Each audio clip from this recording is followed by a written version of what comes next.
the beginner's tutorial for Robinhood stock trading app.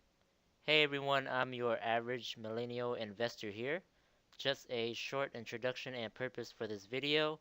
I've started using Robinhood a little over a year now, and this is my 1 year chart from 2016 to 2017. Because I've used this app for a year, I wanted to show you the basics on using this app for anyone out there that's curious.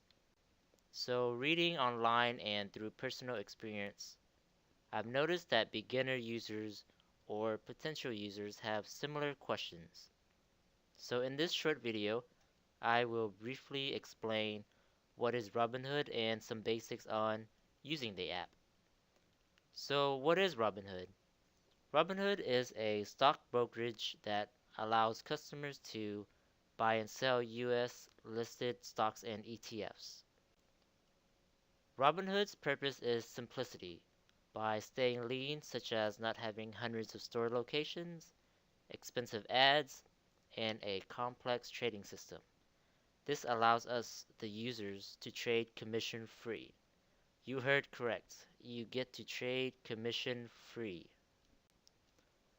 Alrighty, now that you know a little bit about Robinhood, let's dive in and see how the app looks like, and I'll go through some basics.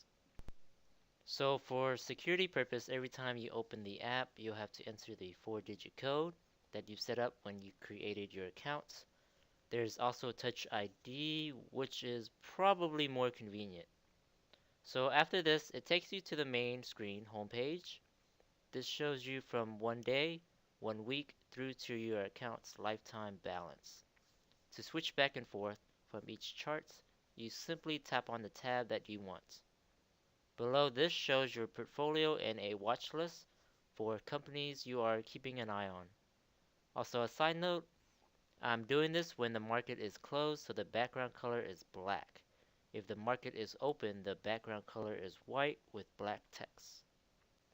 So how do you find stocks or companies? You simply tap on the magnifying glass in the top right, and this screen appears. Type in the symbol or company you want, and a drop-down list will appear. Clicking the plus sign will add it to your watch list at the bottom of the home page from earlier. For my example, I'll use Amazon since I own a few shares and will use this throughout the video. Please note this is not a recommendation, just easier to show examples. So once you've found your company, this screen will pop up. So scrolling down below the chart, information such as shares, average cost, portfolio diversity, and returns, along with news relating to the company shows up. Continuing to scroll down, more stats such as how much the share opened in the morning and the volume being traded for the day. Volatility ranges from low to high, high usually being more penny stocks or less expensive stocks. Below that shows earnings history and when the next earnings call will happen. Lastly, you'll see your history of buy and sell orders. So now we look at all the options you have in the sidebars. Simply click on the top left this time, and you see your name up top and all of the options.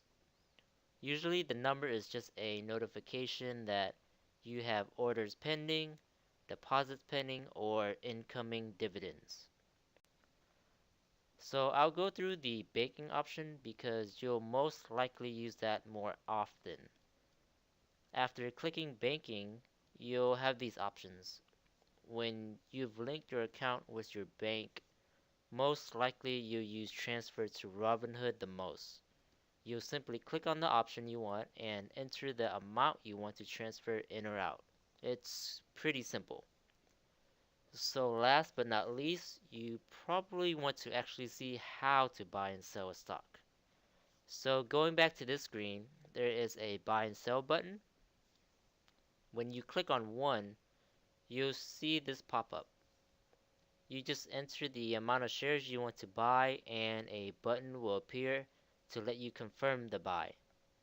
So let's move on to show you different ways to buy and sell. These are the 4 order types that Robinhood provides, as this is just to show you the basics and how the app looks, I won't go into detail of each of these orders.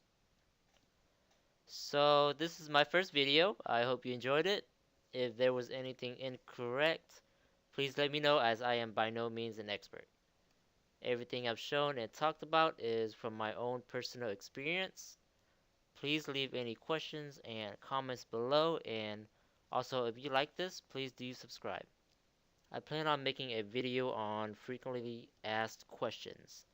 If you have any questions that would be beneficial to you and or others that I might be able to answer, feel free to comment, and again, subscribe below.